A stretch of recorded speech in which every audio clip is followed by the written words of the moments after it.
Um, I wanted to just check on something that's happened this week. This feels quite significant for me because it feels like I really choose to be in a place of presence because it feels like a place of my power. And it's really shifted something. It really feels like I really choose my power over my mind, which just feels like I've been a victim of. And I suppose I also see like power is kind of, I've always seen it as a worldly thing. And this sense of power enables me to get on with myself and the world, etc. But just also just feels really at home in myself, you know.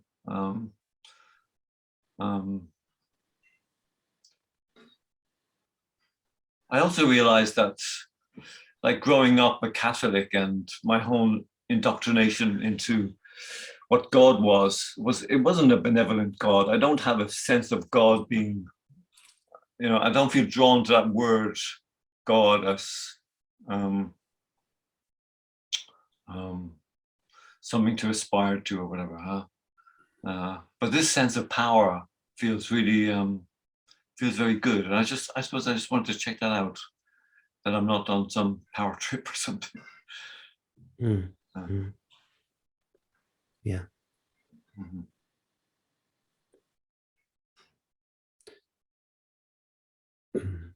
You know, we have to be in our power. We have to be in our power. And a lot of spirituality that I've seen, and I've been guilty of this myself, is that it's been a very soft, vulnerable, sensitive spirituality. And that's important, that's needed. But it's also needed that we can get into our power as well, that we can shift gear and we can bring another aspect of ourselves forwards. And it sounds like that's what you're doing, and that's very healthy. Yeah. Yeah, feels very good, very easy, you know, most of the time. Yeah. I mean, what you're speaking about in one respect is you're speaking about the divine masculine power. It's not exclusive to men. Women have it as well. The divine masculine power, which has often been kind of pushed away because of what's happened in the past around that. But I feel like we all need to own that part of ourselves. We need that to drive forwards, to take action, to have boundaries, to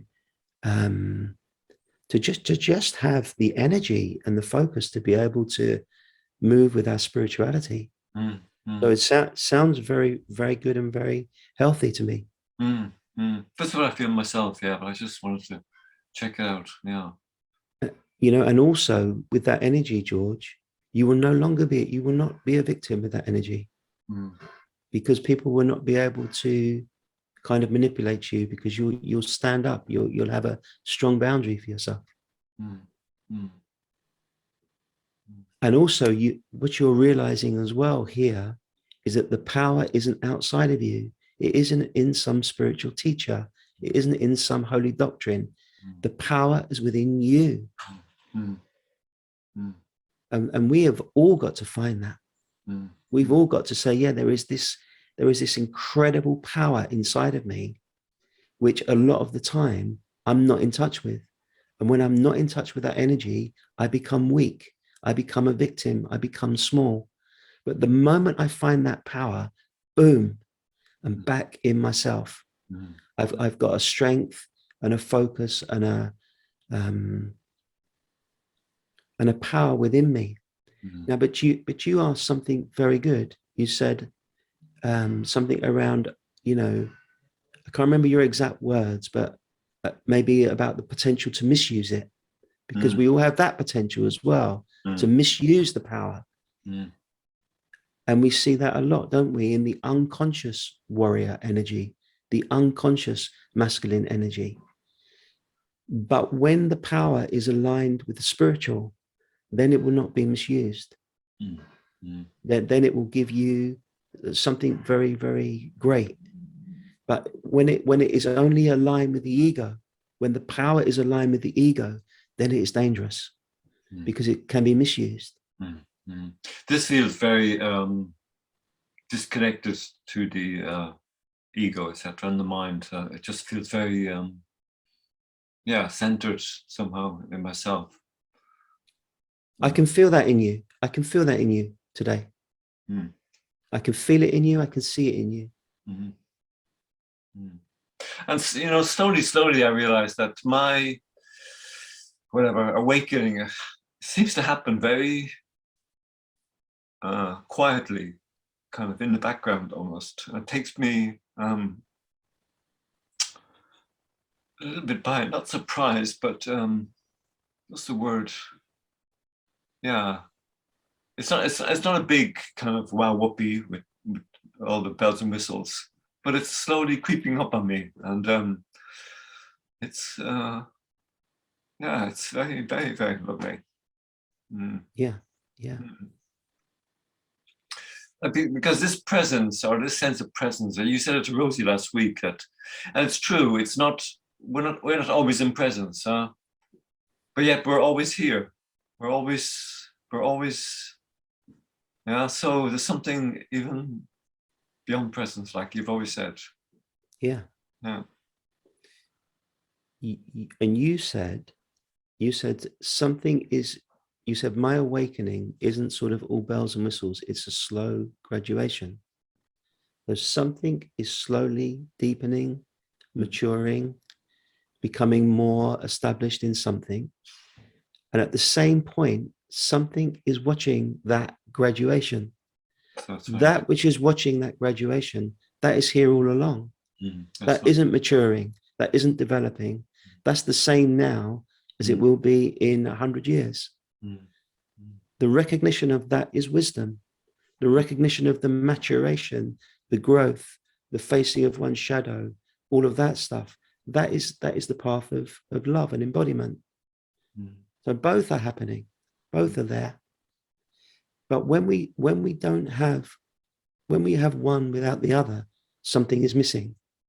When we have both, we're no longer kind of grasping at spiritual states. We're just something is naturally unfolding.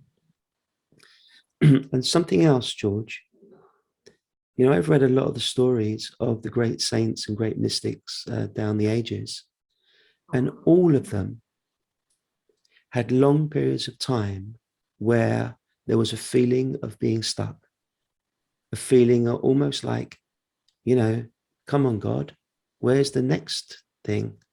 Where is the next thing? All of them have had that. And often at the end of that period, and that period sometimes, and some of them lasted years, at the end of that period, some deep maturation had taken place and they were able to move on to the next level. Yeah, I can relate to that. Oh. Yeah. And this is why, this particular group, it's not for people who just want to come and get a spiritual high and run off. It's not for that. This is a kind of an ongoing support where we can bring everything here. We can be honest here. And this can just be a continual support for that.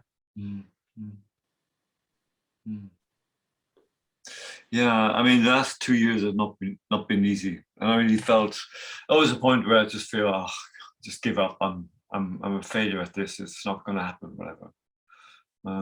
But it really pays to stick with it.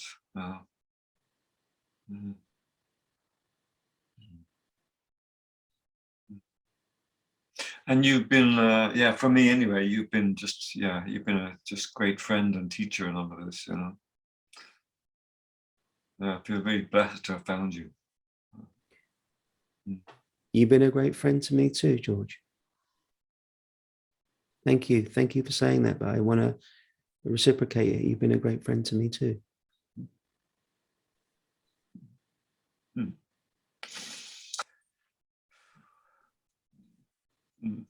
Big hug, Paul. Same. Thank you. Thank you, love. Thank you.